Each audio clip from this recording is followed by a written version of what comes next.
മറ്റൊരു ചാപ്റ്ററാണ് human health and disease. ഒരു വലിയ ചാപ്റ്ററാണ്. അപ്പോൾ അതിൻ്റെ പ്രധാനപ്പെട്ട ക്വസ്റ്റ്യൻസ് ഞാൻ പറഞ്ഞുതരാം. അതിൽ ഒന്നാമതായിട്ട് നിങ്ങൾ ഫോക്കസ് ചെയ്യേണ്ടത് മേജർ ഇൻഫെക്റ്റിയസ് ഡിസീസസ് ആണ്. അതിൽ ഒന്നാമത്തെ ഡിസീസ് അറിയാമല്ലോ, ബാക്ടീരിയ ഉണ്ടാക്കുന്ന ഡിസീസുകളാണ്. അടുത്ത് ന്യൂമോണിയയും ടൈഫോയിഡും പഠിച്ചു വയ്ക്കുക. രണ്ടാമത് വൈറസ് ആണ്. വൈറസ് ഉണ്ടാക്കുന്ന ഡിസീസാണ് ഏത്? Common called. ഫംഗസ് ഉണ്ടാക്കുന്നതാണ് റിംഗ് വോം. ഓക്കെ, പിന്നെ റൗണ്ട് വാമിൻ്റെ ഉണ്ട്. റൗണ്ട് വാമിൻ്റെ രണ്ടെണ്ണം ഉണ്ടല്ലോ, ഏതൊക്കെയാണ്? നമ്മുടെ അസ്കാരിയാസിസ് ഉണ്ട്, അതോടൊപ്പം തന്നെ ഫൈലേറിയാസിസ് ഉണ്ട്. പ്രോട്ടോസോവൻ്റെ ആണ് ഇത് നമ്മുടെ ഈ പറയുന്ന അമീബിയാസിസ് ഉണ്ട്, അതോടൊപ്പം തന്നെ മലേറിയ ഉണ്ട്. അപ്പോൾ ഈ ഡിസീസൊക്കെ ഉണ്ടാക്കുന്ന രോഗാണുക്കളുടെ പേര് പഠിച്ചു വയ്ക്കുക. അതുപോലെ തന്നെ അതിൻ്റെ ടാർഗറ്റ് ഓർഗൻ പഠിക്കുക, അതിൻ്റെ മോഡ് ഓഫ് ട്രാൻസ്മിഷൻ പഠിക്കുക, അതിൻ്റെ ഒന്നോ രണ്ടോ സിംറ്റംസ് ഒന്ന് പഠിച്ചു വയ്ക്കുക. കാരണം നിങ്ങൾ അതിൻ്റെ പ്രാക്ടിക്കൽ ഓൾറെഡി അതിന് വേണ്ടി പഠിച്ചതാണ്. അപ്പോൾ ആ ഭാഗത്ത് നിന്ന് ഉറപ്പായിട്ട് ഒരു ക്വസ്റ്റ്യൻ നിങ്ങൾക്ക് പ്രതീക്ഷിക്കാം. രണ്ടാമത്തെ ഭാഗം എന്ന് പറഞ്ഞാൽ ലൈഫ് സൈക്കിൾ ഓഫ് പ്ലാസ്മോഡിയം ആണ്. ഓക്കെ, നിങ്ങളുടെ പ്രാക്ടിക്കൽ സമയത്ത് നിങ്ങൾ പഠിച്ചിരുന്ന മറ്റൊരു ഭാഗമാണ് ലൈഫ് സൈക്കിൾ ഓഫ് പ്ലാസ്മോഡിയം എന്ന് പറയുന്നത് അല്ലേ.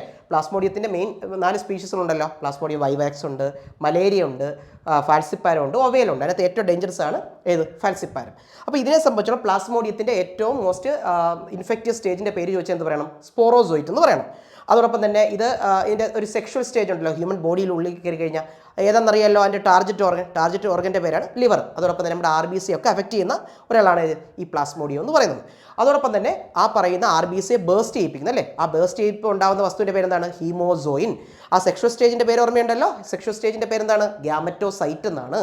ടാർഗറ്റ്, അതായത് ഈ മൊസ്കിറ്റോയിലേക്ക് ഏത് മൊസ്കിറ്റോയാണ്? Female anopheles മൊസ്കിറ്റോയാണ്. അവിടെ എവിടെയാണ് അത് സ്റ്റോർ ചെയ്തിരിക്കുന്നതെന്ന് ചോദിക്കുമ്പോൾ, ആ സ്പോറോസോയിറ്റ് എവിടെയാണ് സ്റ്റോർ ചെയ്തിരിക്കുന്നതെന്ന് ചോദിക്കുമ്പോൾ അത് സലൈവറി ഗ്ലാൻഡാണെന്ന് പറയണം. ഓക്കെ, അപ്പോൾ ഇത്തരത്തിലുള്ള ഭാഗങ്ങളാണ് ആദ്യമായിട്ട് നിങ്ങൾ മനസ്സിലാക്കി വെക്കേണ്ടത്.